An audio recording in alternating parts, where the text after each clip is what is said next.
vita, ma lo Stato le deve sorvegliare, le deve regolare, le deve tenere nei loro limiti e deve riuscire a far meglio di loro.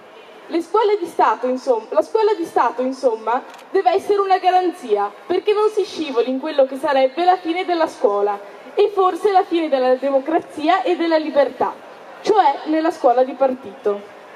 Come si fa a istituire in un paese la scuola di partito? Si può fare in due modi. Uno è quello del totalitarismo aperto, confessato. Lo abbiamo sperimentato, ahimè.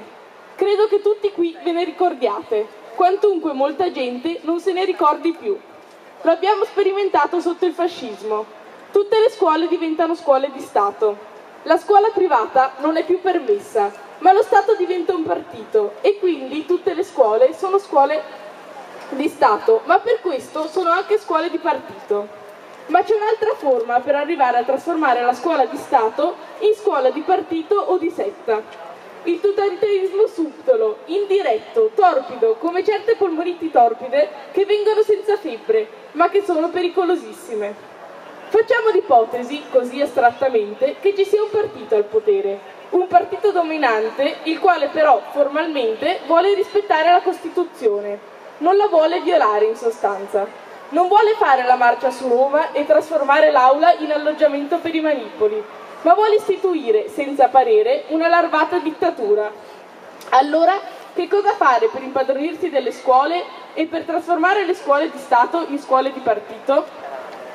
Si accorge che le scuole di Stato hanno il difetto di essere imparziali. C'è una certa resistenza. In quelle scuole c'è sempre, persino sotto il fascismo c'è stata. Allora il partito dominante segue un'altra strada. È tutta un'ipotesi teorica, intendiamoci. Comincia a trascurare le scuole pubbliche, a screditarle, ad impoverirle. Lascia che si enemizzino e comincia a favorire le scuole private.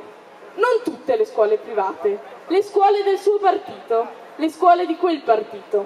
E allora tutte le cure cominciano ad andare a queste scuole private, cure di denaro e di privilegi.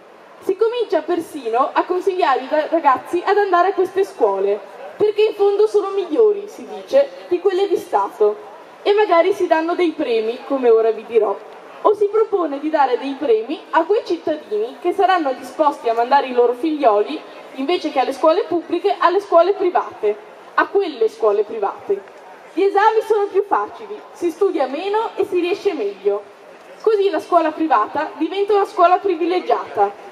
Il partito dominante, non potendo trasformare apertamente le scuole di Stato in scuole di partito, manda in malora le scuole di Stato per dare la prevalenza alle sue scuole private.